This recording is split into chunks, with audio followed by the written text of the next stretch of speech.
నమస్తే. ఇన్నాళ్ళు నన్ను సపోర్ట్ చేస్తూ, ఎంకరేజ్ చేస్తూ మీ ప్రేమని నాకు అందిస్తున్న ప్రతి ఒక్కరికి కృతజ్ఞతలు.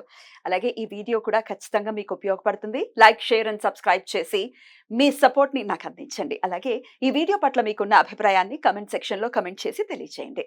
ఇప్పుడు వీడియోని చూద్దాం. నమస్తే, వెల్కమ్ టు అవర్ ఛానల్. నేను పద్మిని. ప్రస్తుతంతో పాటు ప్రముఖ ఆధ్యాత్మికవేత్త, వాస్తు జ్యోతిష పండితులు, లలిత ఉపాసకులు, వాస్తు జ్యోతిష శిక్షణ నిపుణులు బ్రహ్మశ్రీ నానాజీ పట్నాయక్ గారు మనతో పాటు ఉన్నారు. మాట్లాడదాం. సార్ నమస్తే. సార్ శ్రీమాత్రే నమః. సార్, జ్యేష్ఠ బహుళపక్ష చవితి వచ్చేస్తోంది. 25వ తారీఖు సంకష్టహర చతుర్థి. కృష్ణ పింగళ సంకష్టహర చతుర్థి అని చదవడం జరిగింది. మరి సంకష్టహర చతుర్థి మనకి ఎప్పుడు చెప్పుకునే విధానమే. అయితే మీరు ఎక్కడెక్కడ గ్రహస్థితిని కూడా వివరిస్తూ ఎట్లాంటి సమస్యలను అధిగమించవచ్చు అనేది కూడా చాలా అద్భుతంగా వివరిస్తూ ఉంటారు. మరి ఈ చవితిని ఎట్లా వినియోగించుకోవచ్చు?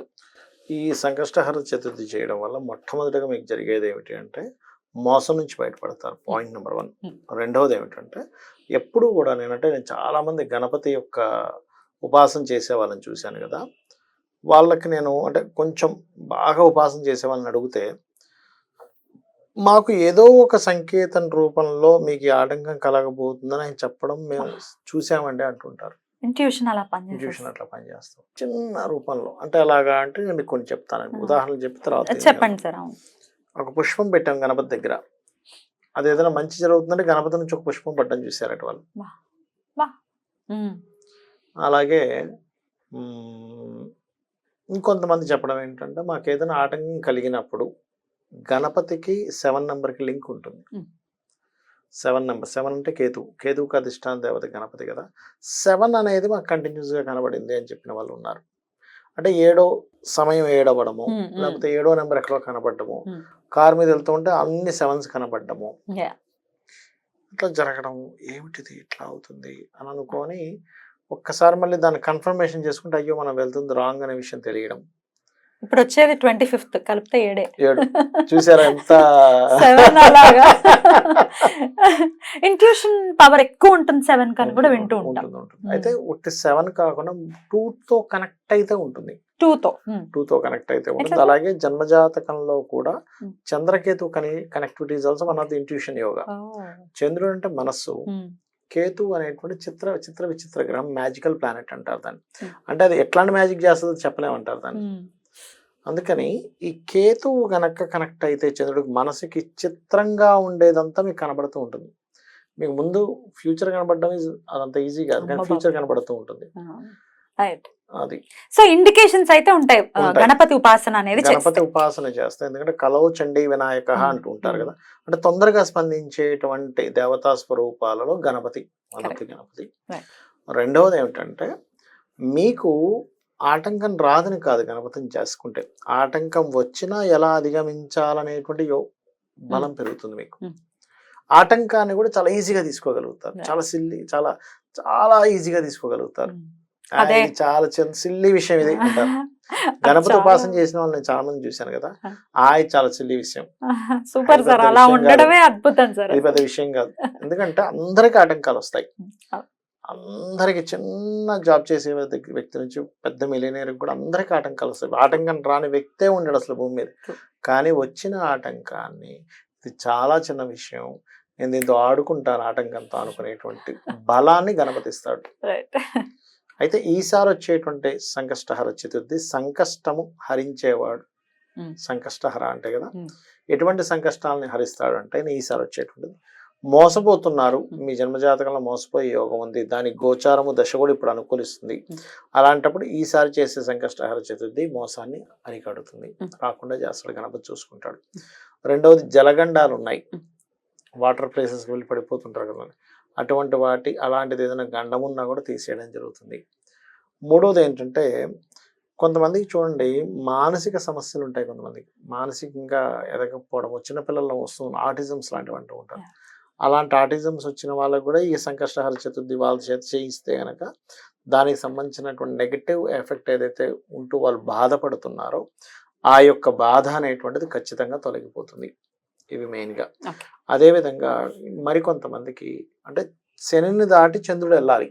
మకరంలో చంద్రుడు ఉన్నాడు, కుంభంలో శని ఉన్నాడు. ఇప్పుడున్న సంకష్టహర చతుర్థి 25వ తేదీ వచ్చేటువంటి రోజు కనుక చూసుకుంటే తల్లి గారికి ఏదైనా అనారోగ్య సమస్యలు ఉన్నాయి, కొంతమంది ఇళ్లలో మదర్కి హెల్త్ ఇష్యూస్ వస్తూ ఉంటాయి.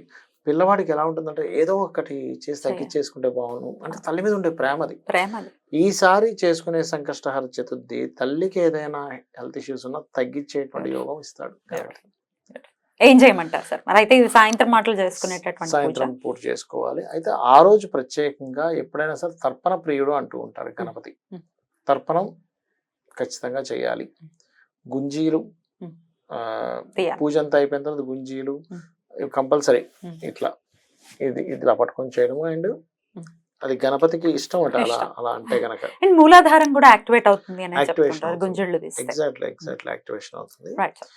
అండ్ గరికతో పూజ చేయడం మాత్రం కంపల్సరీ చేయాలి. ఎందుకంటే గరికకు ఉన్నటువంటి గొప్ప విషయం ఏమిటంటే మీరు ఏదైతే గరికతో పూజ చేస్తే వచ్చే ఫలితం చెప్తాను చూడండి. ఇంకా నా లైఫ్ అయిపోయింది, ఇంకా మళ్ళీ ఇక్కడ మళ్ళీ నేను ముందుకు వెళ్ళలేను అని ప్రపంచం మొత్తం అన్నా సరే మీరు ముందుకు వెళ్ళగలుగుతారు గరికతో పూజ చేస్తే. గడ్డితో అసలు స్వామి ఎంత సులభుడండి అసలు. గడ్డి అంటే దానికి ఉండే ఇదేమిటంటే గరిక చూడండి ఇట్లా ఇట్లా పెరుగుతుంది, మళ్ళీ ముందుకు వెళ్తుంది, మళ్ళీ నాటుకుంటుంది, మళ్ళీ పెరుగుతుంది. అది ఎలా అంటే ఒక కుడతారు చూసారు, ఒక డ్రెస్ కుట్టినప్పుడు అది ఎలా అయితే అంటే ఏమిటంటే పెరిగింది కానీ ఇంకో స్టెప్ వేసుకుంది మళ్ళీ. అంటే నువ్వు ఎక్కడ తెంపేసినా కూడా దాని యొక్క ఇది ఉంటుంది, ఎక్కడ పోదు, అస్తిత్వాన్ని ఎలా అయితే అది కోల్పోదో మన జీవితంలో మనం కూడా అస్తిత్వాన్ని కోల్పోకుండా ఉండేటువంటి యోగం మనకి గణపతి కల్పిస్తాడు. అద్భుతం సార్.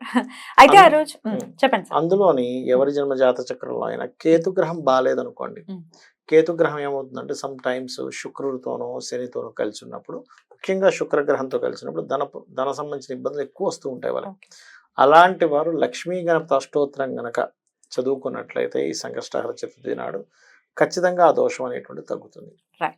అయితే ఆ రోజు రాత్రి 10ంటికి చంద్రోదయం అవుతుంది సార్. ఉపవాసం ఉన్నవాళ్ళు మరి చంద్రోదయం అయిన తర్వాతే ఆయనను చూసే మరి ఉపవాసం అది విడవాలా, మరి పూజ ముందు చేసుకోవచ్చా, ఇట్లాంటి డౌట్స్ వస్తాయి.